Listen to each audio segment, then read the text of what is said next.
What's up YouTube? Ian Sandusky back here again for Let's Machine. Today we're going to be talking a little bit about why you can't believe everything you read, or kind of, shall I paraphrase this or add a subheading to this, why you need to think critically about everything you hear regarding this industry and when you're doing some research. So there's a couple examples about this that I'm going to reference. There's 3 examples. First is that when you're going to look at some of these magazines like Canadian Metalworking or magazines or articles or things of the like that are trying to sell you a product or service. Case in point, I was reading in this Canadian Metalworking magazine, November issue, there's an article in there on minimum lubricant machining. This is where they machine it essentially hot and they just throw a tiny bit of coolant in at a time, calculate it out to make it so it cuts effectively. The article was about that and selling the benefits of that. First and foremost, when I was reading it, I found that the author didn't really sound like he knew what he was talking about. He sounded like he was regurgitating facts. He says, oh, traditional coolant uses X number of liters per hour of coolant. This uses only 0.5 liters per hour. Just very random stats that I don't know I would throw out if I was actually comfortable with the material. It kind of felt like reading a laundry list. So I'm reading through it, and it's interesting because I'm interested in minimum lubricant machining. I don't have any machines that are capable of it, but I am interested in it. So I'm reading about it, and the article was good, but the guy kept referencing about how you need good castings to be able to do this, and how metal grain structure is important to be able to do this because you can't hit hard spots and make sure your caster is good. I thought about it, and I thought, this is really strange. Why does he keep going to this? Well, at the bottom, it turns out it was written by one of the guys who works for a foundry in the States. I think he owns the foundry. I'm not going to reference which one it is. But, it turned out that it was an advertorial. The guy was not selling me on minimum lubricating machining. He was selling me on his foundry. That kind of threw into question everything he said preceding that after I found that out. The point is, I don't think that guy was wrong in anything he was saying. I don't think he was intentionally misleading. This is the way every other industry works. I'm not being specific or being critical of that. It's a fact. It's good information, whatever it may be. The fact is that you need to remain critical when you're reading that of what you're actually being sold. Are castings important? For sure. Is that foundry they do excellent work? Absolutely. But you always have to be critical of the slant that's taking. Second point, I promise I wouldn't touch too much on my previous video on Mastercam versus Fusion because it's generated some fun responses that way. But when I did that and I put that video out, there was a comment on there by a gentleman who works for CNC Software, and he was very critical of my opinion of Mastercam. For sure, you work there, I get it. And what he said is, he listed X reason why, Y reason why, Mastercam's not going anywhere, and then he linked me to a site and said, go read these articles and you'll see, Autodesk is laying off 36,000 jobs this year, whatever it may be. So I went and looked at the website. It was essentially a blog that collected random hit pieces around the internet and probably fabricated itself on Autodesk.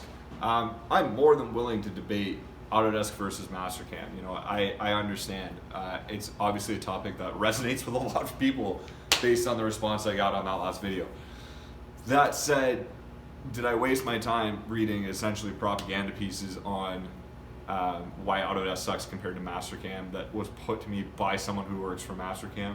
No, I didn't bother. Do people probably stumble across that website and go, oh my God? Probably, you have to remember these things exist for a reason. Point being that you have to be critical of some of the things you read online. This is a very small industry. There's a lot of people that work in machining, but generally compared to a lot of other markets out there, this is a small industry that has a small base of people who deal with the information and media, you know what I mean? What I'm saying is there isn't a whole lot of fact checking that goes on here. There's no independent body that goes and reads people's articles and says, this is incorrect, you need to change that. People are pretty much free to put out whatever they want and say whatever they want, in advertisements, in opinions. That's why I can have this video. You need to be critical of what these people are saying. And when I say critical, I don't mean don't believe them. I just mean make sure you are having an open mind when you read it, but you're also considering what's being said and who's saying it. Third example of this is actually myself. I put out a video, probably one of my first Shopback videos, about why the race to the bottom is hurting us all. And in that video, I talk about why you need to have your minimum rate per hour and why you need to work to always be achieving that. and that you shouldn't sell yourself short. So that was my first video. In my last Shop Talk video, when I'm talking about keeping spindles turning, in that video, I off the cuff say, you need to keep machines running, even if it's making $5 an hour, it's better than making nothing. Someone commented and called me out on it and said, very rightly so, said, that's nice, Ian, but in your other video, didn't you say specifically not to do what you just said in this video? And I thought about it, and I took a step back, and I said, you're absolutely right. My other video, I discussed not selling yourself short. In this video, I discuss potentially taking on work that doesn't make you a ton of money in order to keep machines running. My response to that is that a lot of the advice I give on this channel is just kind of things that I'm dealing with at the moment. When I put out that video about the race to the bottom, it's because I was getting undercut by a company out in Kitchener. So my opinion on it at that moment, my thought, not my opinion on it, I should say, my thought process and where my head was at that moment was about, having that conversation. When I was talking about keeping spindles turning, I was dealing with an issue in-house right now that I want to keep as many machines going as possible. I felt like we were kind of getting to the point where there were a lot of guys programming, a lot of guys working on longer term stuff, but we were kind of missing the point of keeping machines running. A lot of shops will go through this. It's not specific to us. The issue has been solved. It was just kind of something I was grappling with, but that was my thought at the moment, so that's why I put out that video. I guess I'll say you need to think critically for yourself about everything you hear, including what I say. I stand by both of those opinions. I think they're both circumstantial. I think you should not be going and seeking out low-paying work by any means. You need to have your standards and stick to them. But if you find your machines are empty all the time, you need to keep the lights on. Don't chase that work, but if someone's offering you something, maybe you turned it down before because you want to keep your standards, but you need to feed your family this week, maybe consider taking on some of that work as a short-term solution, and then you can go for it later.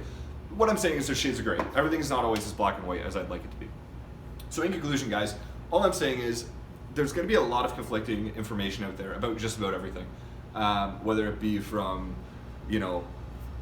advertisers trying to sell you things, whether it be from your sales reps trying to tell you that this cutter is better than this cutter, whether it's from guys on the internet saying you should always use flood coolant with carbide, and other guys saying no, you should never use flood coolant with carbide.